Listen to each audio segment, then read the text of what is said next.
અચાનક આવવાનું થઈ ગયું મારવાડા મેડીમાં. સતુ ભુવાએ લઈ લીધા નાની સોડીના મીઠડા. પછી તો નાની સોડીએ સામે સતુ ભુવાના લઈ લીધા મીઠડા. કહાનીની શરૂઆત કઈ કેવી છે કે અચાનક ભાઈનો કોલ આવી ગયો. પછી હું ને મારો ભાઈબંધ બે ભાઈ હારે વઈ ગયા મારવાડા મેડીમાં. ઘડીકમાં પોગી ગયા દીઘડિયા ને દીઘડિયાથી મારી ફટકી સીધા પોગી ગયા હરાન. પછી મેં કીધું ભાઈ ધીમે એક મારે હજી લગ્ન કરવાના બાકી. પછી પોગી ગયા આપણે વેલાડા નાયા કને રામદેવ પીરનું મંદિર બનાવવાનું હતું એટલે રાખેલો હતો ડ્રો. અને એમાં જે પૈસા વધે ને એ રામદેવ પીરનું મંદિરનું નિર્માણ કરવા રાખ્યા હતા. ને પછી ભાઈ એક ટિકિટ લઈ લીધી. પછી તો વેલાડાથી કલેજાને આપી દીધું ડ્રાઇવિંગ ને. પછી મેં કીધું ધીમું વાગી ને કે મમરા ભરાઈ જશે. થોડોક આગળ આવેલા તો વચમાં આવી ગયા ઘેટા બોકડા. ઘેટા બોકડા કે મને બ્લોગમાં લઈ લીધી અજુડા. પછી તો અવતરીએ હડલા ને હડલાથી મારી પાછી ફટકી. તમને કીધું તો ભાઈઓ બહેનો તથવા પગ ઉપર લઈ લો.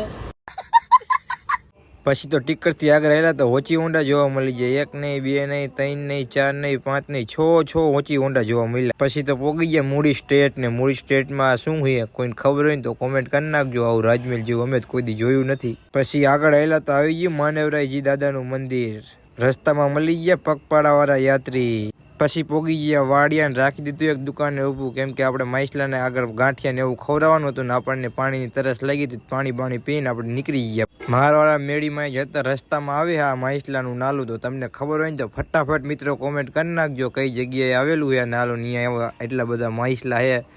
મેડીમાં મંદિર તરફ જતા જ મોટું જબરું પાર્કિંગ મળી ગયું. ને આગળ જોઈ તો ગાડીઓની સીધી રોડ માથે લાઈનો જોવા મળી. મારવાડી મેરડી જવાના ટોટલ બે રસ્તા છે. એમાંથી પેલો રસ્તો આ છે ને બીજો રસ્તો આ નાલાવાળો છે. અમે તો નાલાવાળા રસ્તે જઈ કેમ કે અહીંયાથી શોર્ટકટ પડે એટલે. તમે કયા રસ્તે જાઓ કોમેન્ટ કરી નાખજો. પછી આવતરી આપણે લાઈવ પાણીપુરી ને લાઈવ ભૂંગરા બટેકા ખાવા. કેમ કે 100 કિલોમીટરથી આવ્યા હતા એટલે ભૂખ તો એવી લાગી હતી ને કે વાત જ ન પૂછો. પછી તો સુનનગર વાળી ભોગાવો નદી આવી ગઈ ને પછી બધા ભોગાવો નદીમાં હાલીને જતા. તો આપણે હાલતા થઈ ગયા ભોગાવો નદીમાં. કોણ કોણ આ ભોગાવો નદીમાં હાલ્યું છે. ફાઇનલી પોગી ગયા આપણે મારવાડા મેડીમાં. આયા કારણે બહુ પબ્લિક હતું એટલે આપણે ઉભા રહી ગયા ફટાફટ દર્શન કરવા લાઈનમાં. અને કોમેન્ટમાં જય મારવાડી મેડીમાં લખી નાખજો. પછી આવતારી આપણે સતુ ભુવા જઈએ 24 કલાક એક ધારા ધૂણી. અને આયા કારણે પબ્લિક તો ગજબનું ભાઈ. એટલું પબ્લિક હતું ને માન બેવાની આપણને જગ્યા મળી. ઘડીક બેઠા ને થઈ જાય આરતી ચાલુ. ને પછી સતુ ભુવાએ લઈ લીધા એક નાની સોડીના મીઠડા. ને પછી એ નાની સોડીએ હે ને સતુ ભુવાના લઈ લીધા મીઠડા.